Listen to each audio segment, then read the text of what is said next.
Hello दोस्तों, कैसे आप सब। दोस्तों, फ्रांस की गवर्नमेंट ने कुछ नई कवानीन में चेंजिंग्स की और उसके हवाले से मैं आज की वीडियो आपके सामने लेके आया हूँ। मैं ये एक आर्टिकल आपको पढ़ के बताऊँगा और मैं समझाने की कोशिश करूँगा आपको कि फ़्रेंच गवर्नमेंट ने जो नए रूल रेगुलेशन चेंज किए हैं 19 दिसंबर को एक्चुअली ये एक बिल पास किया गया फ्रांस की पार्लियामेंट में,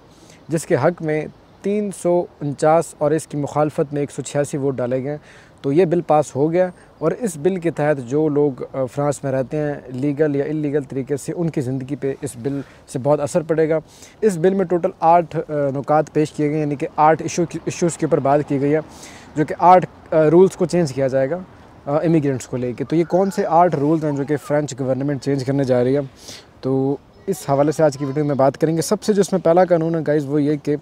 इस नए कानून के मुताबिक गैर मुल्कियों को फ़्रांस में समाजी अलाउंसेस हासिल करने के लिए काम करने की सूरत में 30 महीने और काम ना करने की सूरत में 5 साल तक इंतज़ार करना पड़ सकता है। घर के लिए ALP हासिल करने के लिए काम ना करने की सूरत में 5 साल और काम करने की सूरत में 3 महीने इंतज़ार करना पड़ेगा। स्टूडेंट्स, रेफ्यूजी स्टेटस और परमानेंट रेजिडेंसी रखने वाले लोगों को इससे इस्तिस्ना हासिल होगी, यानी कि स्टूडेंट्स, रेफ्यूजी स्टेटस और परमानेंट रेजिडेंसी वाले लोग इससे के ऊपर ये इफ़ेक्ट नहीं करेगा। तो ये पहली चेंजिंग होगी। इसके साथ जो सेकंड अहम इनका जो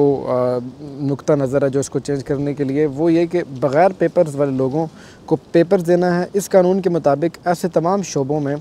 जिसमें लोगों को काम पे रखने में मुश्किलात हैं, प्रेफेक्चर के पास पावर होगी कि ऐसे शोबे में काम करने वालों को 1 साल का सोजोर्नो कार्ड जारी कर सके। इसके लिए आपका फ़्रांस में 3 साल से होना और पिछले 24 महीनों में से 12 महीने काम करना ज़रूरी है। यानी कि अगर आपके पास पेपर नहीं और आप फ्रांस में काम कर रहे हो और किसी ऐसे सेक्टर में काम कर रहे हो जिसमें वर्कर्स की शॉर्टेज है या जो आपकी कंपनी है उसको आपकी काफ़ी ज़्यादा ज़रूरत है, तो ये आपके लिए ज़रूरी होगा कि आप पिछले 3 साल होना ज़रूरी है और पिछले 24 में से 12 महीने, यानी कि पिछले 2 सालों में से 1 साल आपका काम करना ज़रूरी है अगर आप इलीगल हो और लीगल स्टेटस में उसको कन्वर्ट करना चाहते हो। तो तीसरे कानून के मुताबिक पार्लियामेंट आने वाले 3 सालों के लिए महाजरों का कोटा तय किया करेगी, यानी कि पार्लियामेंट ये तय करेगी जो महाजरीन आ रहे हैं उनके लिए अगले 3 साल का कोटा ये पार्लियामेंट हमेशा तय करेगी हर नए साल में, कि हम इस साल कितने महाजरीन को लीगल करेंगे, कितने इलीगल इमिग्रेंट्स को हम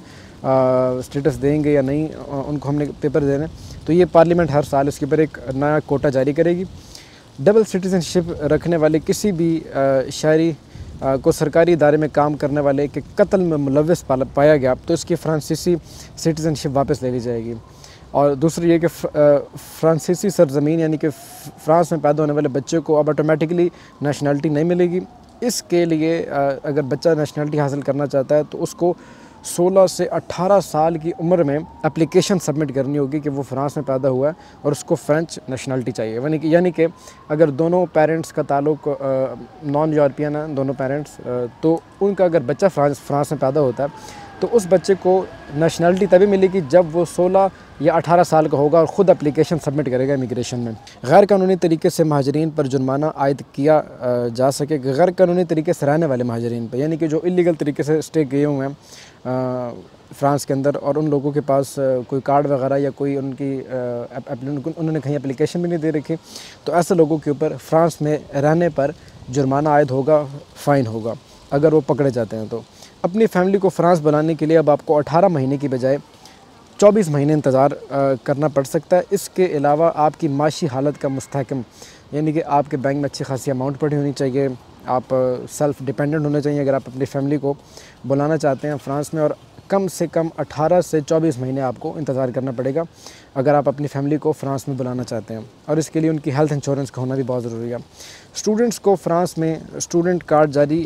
हासिल करने के लिए 7,000 यूरो की रकम गवर्नमेंट को जमा करवानी होगी, यानी कि एक ब्लॉक अकाउंट खोलना पड़ेगा और वो पैसे उनको तब वापस होंगे जब वो अपनी स्टडी कंप्लीट करने के बाद अपनी कंट्री वापस चले जाएंगे।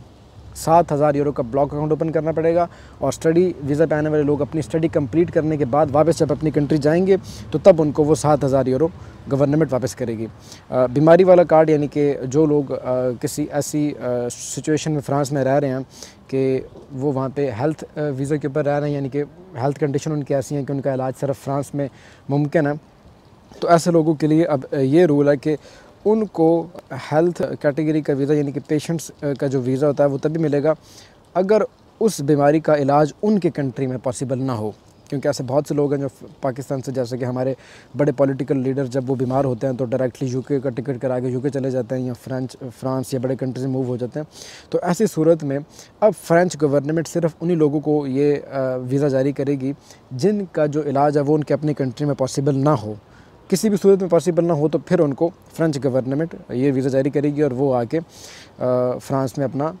जो हेल्थ केयर है वो यहाँ पे स्टार्ट कर सकते हैं। तो ये कुछ चेंजिंग की जाएंगी फ्रेंच गवर्नमेंट के अंदर 2024 के स्टार्ट से। और बस यही डिटेल आप दोस्तों के साथ शेयर करनी थी, स्पेशली जो फ्रांस में रहते हैं या फ्रांस आने में इंटरेस्टेड हैं, तो उन लोगों के लिए हमारी आज की वीडियो इंपॉर्टेंट रही होगी। अगर वीडियो अच्छी लगी तो वीडियो को लाइक कर दें, आगे अपने दोस्तों के साथ भी शेयर करें जो भी फ्रांस आना चाहते हैं। ज़िशान आसिम को दीजिएगा इजाज़त, मिलते हैं इसी तरह की अगले वीडियो में, तब तक के लिए टेक केयर, अल्लाह हाफ़िज़।